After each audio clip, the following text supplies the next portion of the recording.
Саламатсыздар ма балалар? Бүгін математика 1-ші сынып, 8-ші сабақ. Бүгін біз 4 санмен танысамыз және оның құрамымен танысамыз.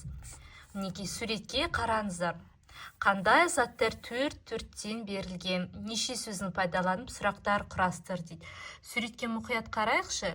Не көріп тұрмыз? Біз балаларды, қыздарды және түрлі ойыншықтарды көріп тұрмыз. Солай ма? Енді бірінші қарайық. Суретте неше бала бар? Қарайықшы, неше ұл бар суретте? Суретте 4 ұл бар. Санаймыз. 1, 2, 3, 4. 4 ұл бар. Суретте неше асық бар? Суретте 4 асық бар. 1, 2, 3, 4. Суретте неше машина бар? Суретте 4 машина бар. Санаймыз. 1, 2, 3, 4. Суретте неше қыз бар? Суретте 4 қыз бар. 1, 2, 3, 4 қыз. Суретте неше қуыршақ бар? 4 қуыршақ бар. Санайықшы. 1, 2, 3, 4 қуыршақ бар екен. Және ойыншықна тарелкаде нешеу? Одан да 4-еу екен, е? 1, 2, 3, 4. Сонда бұл суретте ұлдан 4-еу, қыздан 4-еу, қуыршақтан 4-еу, мына ойыншық тарелкадан 4-еу, машинадан 4-еу және асықтан 4-4-тен берілген екен. Енді келесі екінші тапсырмаға қарайық. Асықтарды сандарды сан сәулесінде көрсет, оларды салыстыр дейді. Енді мінекей қараймыз. Біз суретте неше асық көріп тұрмыз? Мына суретте 1, 2, 3, 4 асық көріп тұрмыз, 4 асық көріміз. Астында неше асық? Астында 3 асық. 1, 2, 3. Сонда 4 үлкен нешеден? 4 үлкен 3-тен. Дұрыс қоя, мұнда 4 асық, мына жерде 3 асық. Демек 4 асық 3 асыққа қарағанда көп. Енді астына қарайық. Астында мінекей 3 асық тұр. 3 асық кем нешеден?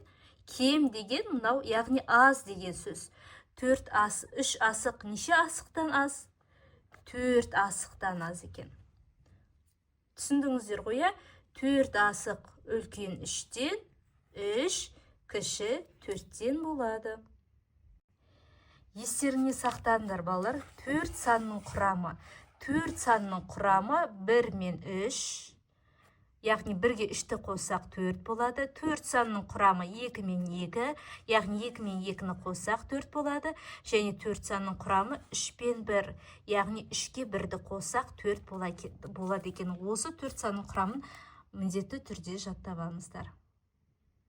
Келесі тапсырма 4 санның құрамын айт, мысалдар құрастыр дейді.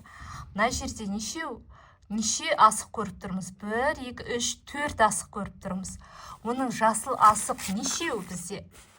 Жасыл асық 3-еу.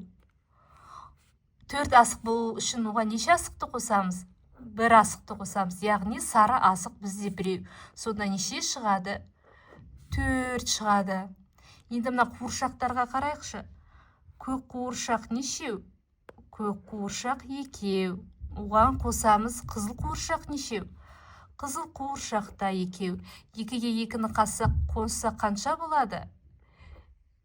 4 болады. 1, 2, 3, 4 болады екен. Енді астындағы есептерді шығарайық.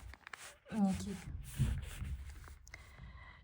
3 қосу 1. 3 қосу 1 неше? Мінекей мына жерде көрсетіп тұр. 1, 2, 3. 3 көк 4 бүрішке 1 қызыл 4 бүрішті қоссақ неше болады? 4 болады. Одан кейін 1 қосу 3. 1-ге 3-ті қоссақ неше болады? Мына суретке қарайықшы. 1 қызыл дөңгелек және 3 көк дөңгелек тұр. Осыларды қоссақ қанша болады? 1, 2, 3, 4 болады. 4-теу азайту 3 дейді. 4-тен 3-ті азайтсақ неше? Мына жерге қараңыздар, астында неше дөңгелек тұр? 4 дөңгелек тұр. Содан 3 дөңгелекті алып тастасақ неше болады? 1, 2, 3. Мына үшеуін алып тастайықшы, неше қалады? 1 қалады. Демек 4 азайту үшіміз біздің 1-ге тең. Ал 4 азайту 1 нешеге тең? Мына төбеге қарайықшы, 1, 2, 3, 4 дөңгелек тұр. Осы 4 дөңгелектің біреуін, мына көк дөңгелекті алып тастасақ неше қалады? 1, 2, 3, 3 қалады екен. Сонда 4 азайту 1-іміз біздің 3-ге тең. Келесі 2 қосу 2. 2 қосу 2. 2 қосу 2 нешеге тең? Мінекей, 2 қызыл төртбұрышқа 2 көк төртбұрышты қосса қанша болады? 1, 2, 3, 4 болады. Енді 4 азайту 2 дейді. Мына бізде 4 бұрыш бар, 4-еу, 1, 2, 3, 4-еу. Осыдан 2-еуін алып тастайықшы, 2 көк төртбұрышты алып тастасақ, неше қалады бізде? 2 қызыл төртбұрыш қалады. Демек, 4 азайту 2-іміз біздің 2-ге тең. Енді 4-ші тапсырма балалардың қалай есептегенін айт дейді. Бірінші мына қыздың есептеген қарайық. 2 қосу 2 дейді. 2 қосу 2, яғни 2 деген санның құрамы 1 қосу 1. Демек 2 дегеннің орнына 1 қосу 1 жасақ та қосындының мәні өзгермейді. 2 қосу 2 4-ге тең, ал 2 қосу 1 қосу 1 ол да 4-ге тең. Келесі мына жерге қарайық, 1 қосу 3. 3 санның құрамын 1 қосу 1 қосу 1 деп жазса болады, немесе 2 қосу 1 деп жазса да болады. Қалай жазсаңыздар да қосындың мәні өзгермейді. Мысалы, 1 қосу 3 нешеге тең? 4-ге тең. 1 қосу 1 қосу 1 қосу 1 нешеге тең? Ол да 4-ге тең. 1 қосу 2 қосу 1 ол да 4-ге тең.